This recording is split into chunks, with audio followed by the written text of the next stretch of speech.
SC. Verma geometrical optics का numerical 48.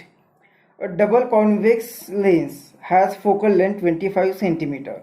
The radius of curvature of one of the surface is double of the other. Find the radii if the refractive index of the material of lens is 1.5. तो अब 48 numerical से जो numerical start हो रहे हैं वो double convex lens इस concept पर डिपेंड रहेंगे।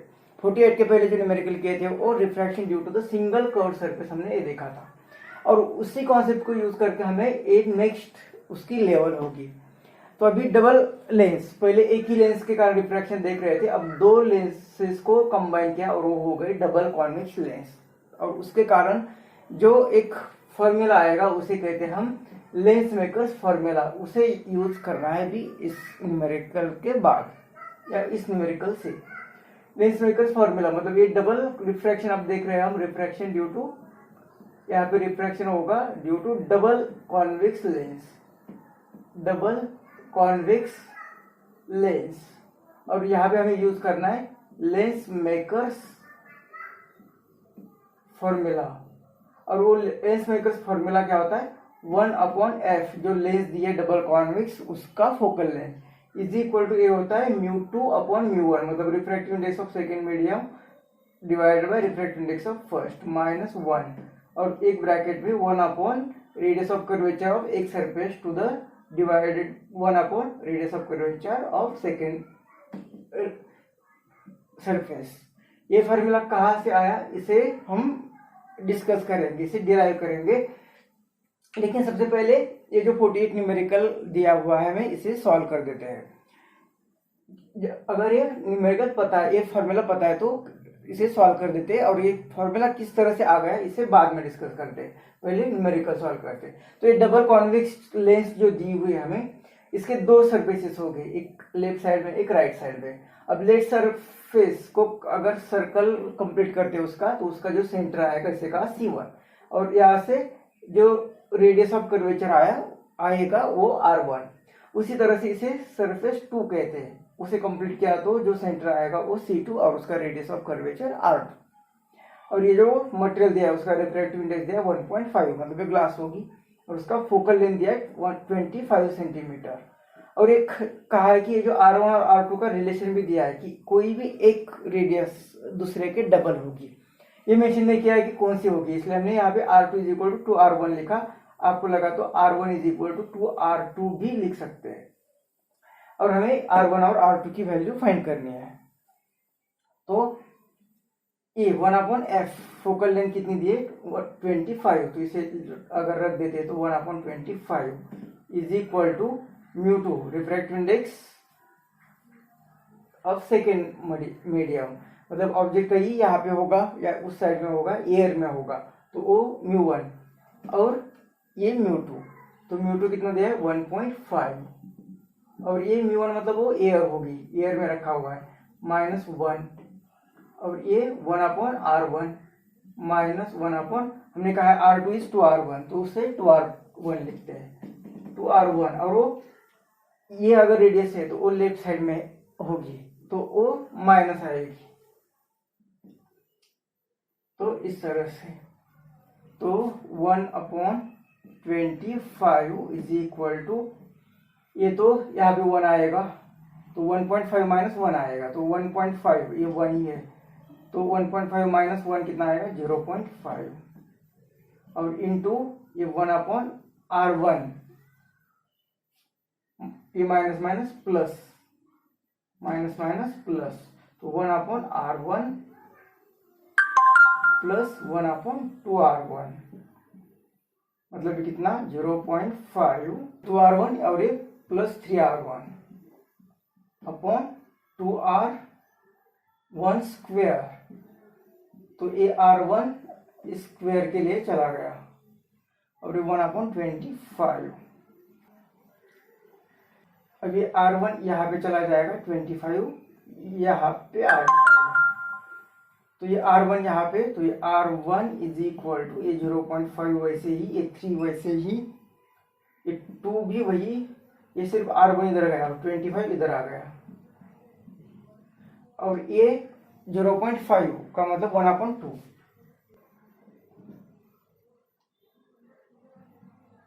तो ये 25 3 75/2 तो 4 4 इसे डिवाइड करेगा तो 4 1 4 3 35 4 8 32 3 बचे 30 तो 4 7 20 और 20 इतना R1 आएगा।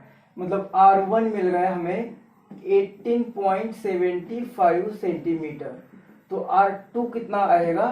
तो R2 कहा है हमें 2R1 मतलब इसके 2 टाइम्स, तो 2 से मल्टीप्लाई करेंगे तो 2 5 10 1 7 2 14 15 1 और ये 36 तो ये 37.15 सेंटीमीटर।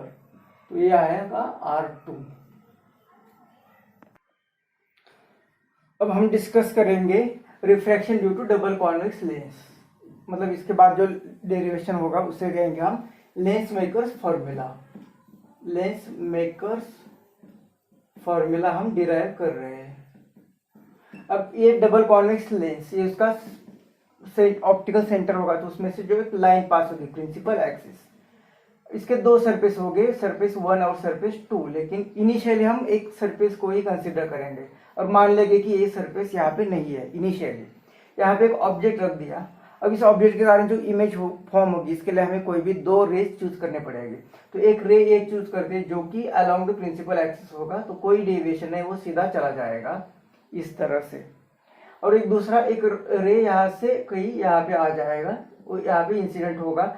यहाँ पे अगर हम नॉर्मल निकालते हैं तो एक्चुअली से इस तरह से जाना चाहिए, लेकिन इस सरफेस के कारण वो सपोज ये नहीं है, ये नहीं है, मतलब यहाँ पे एयर मीडियम होगा तो वो अवे फ्रॉम नॉर्मल कहीं पे मुड़ेगी। मतलब ये यहाँ से वो यहाँ पे कहीं पे तो आ जाएगी और यहाँ पे इसकी इमेज फॉर्म होगी।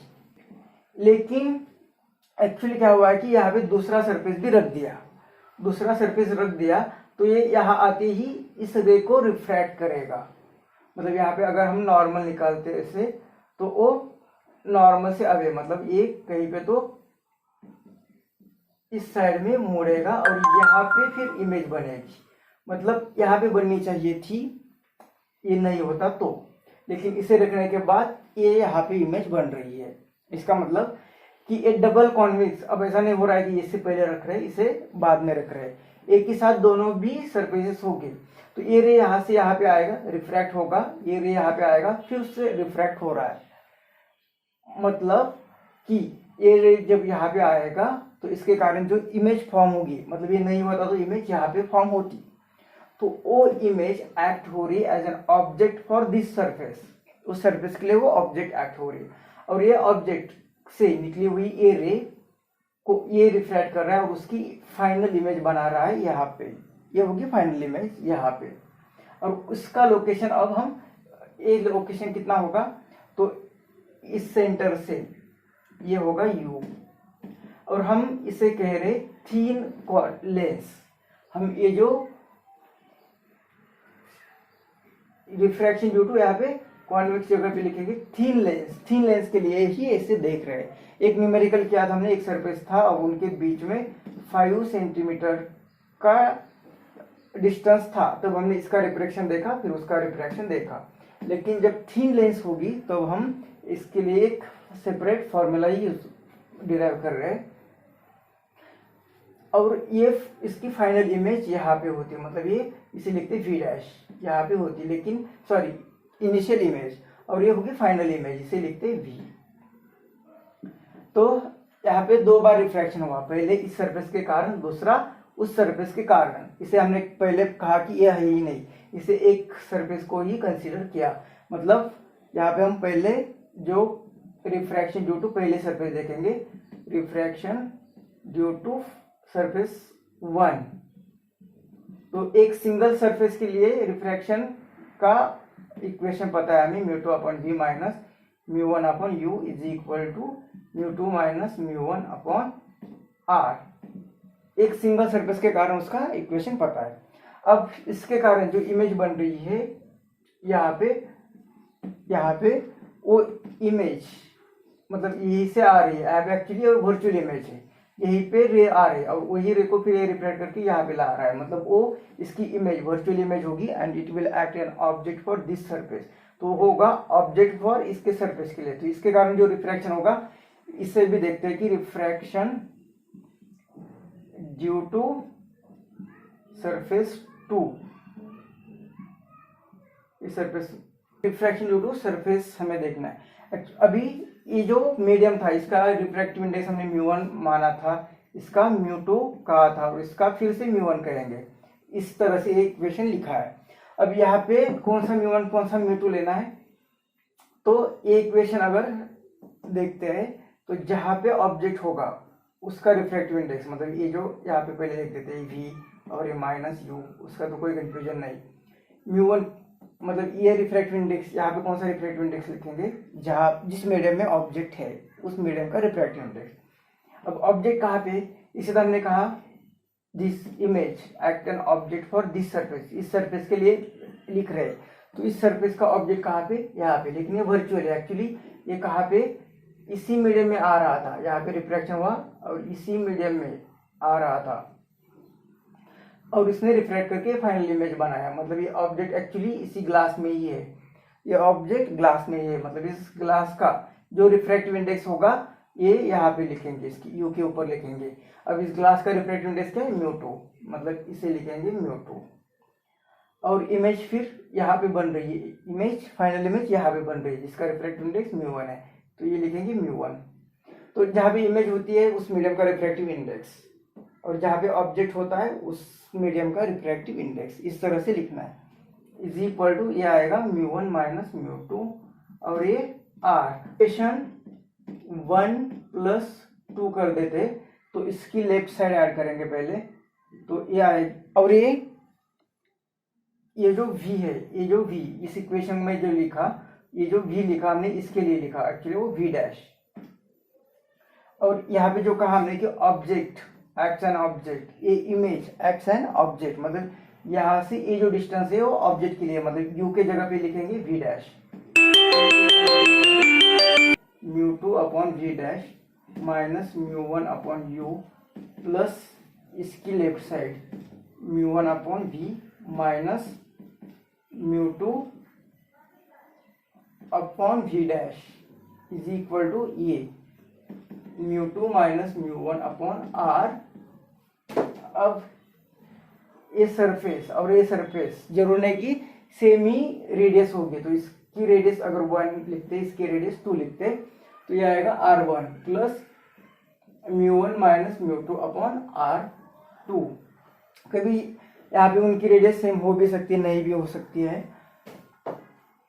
तो ये माइनस ये प्लस और ये माइनस चला गया, तो ये आएगा μ1 अपॉन ए वी माइनस μ2 फिर ये minus μ1 upon u is equal to इस साइड में μ2 माइनस μ1 अपॉन r1 प्लस ये μ1 माइनस μ2, इसका भी माइनस साइड बाहर लिख देते तो ये भी आएगा μ2 माइनस μ1 अपॉन r2। अब ये यहाँ से μ1 कॉमन ले लेंगे तो ये आएगा 1 upon v minus 1 upon u is equal to ये μ2 माइनस μ1 भी बाहर ले लेते तो ये μ2 माइनस μ1 बाहर ले लिया तो ये ब्रैकेट में रहेगा 1 upon r1 minus 1 upon r2। ये μ1 को यहाँ पे भेज देते हैं तो ये 1 upon v minus 1 upon u is equal to ये μ2 माइनस μ1 अपॉन μ1। तो ये μ1 यहाँ पे डिवाइड होगा और यहाँ पे डिवाइड होगा तो 1, तो μ2 डिवाइडेड बाई μ1 और यहाँ पे डिवाइड होगा तो 1 और ये ब्रैकेट में 1 upon r1 minus 1 upon r2। तो ये तो एक इक्वेशन मिल गया। अब यहाँ पे कंडीशन की, सपोज ऑब्जेक्ट जो होगा, इफ ऑब्जेक्ट जो होगा वो अगर इंफिनिटी होगा, इमेज हमें मिलती है फोकस पर, तो ये वैल्यू यहाँ पे पुट करेंगे तो 1 अपॉन v के जगह पे लिखेंगे 1 upon f is equal to 1 upon u, मतलब 1 अपॉन इंफिनिटी, तो ये बनेगा 0 और ये μ2 अपॉन μ1 माइनस 1 और ये 1/r1 माइनस 1/r2। तो ये जो इक्वेशन मिला इसे कहते हैं लेंस मेकर्स फॉर्मूला, इसे कहते हैं लेंस मेकर्स फॉर्मूला। इसे इक्वेशन 2 कहा, अगर इसे इक्वेशन 2 कहा और इसे अगर इक्वेशन 1 कहा, और दोनों को अगर कंपेयर करते हैं, दो इक्वेशन को कंपेयर करेंगे अगर हम, तो ये लेफ्ट साइड तो वही है, मतलब इसके जगह पे ये रखा है, मतलब यहाँ पे आएगा हमें 1/f is equal to 1/v minus 1/u। और इसे कहते, इसे कहेंगे लेंस इक्वेशन।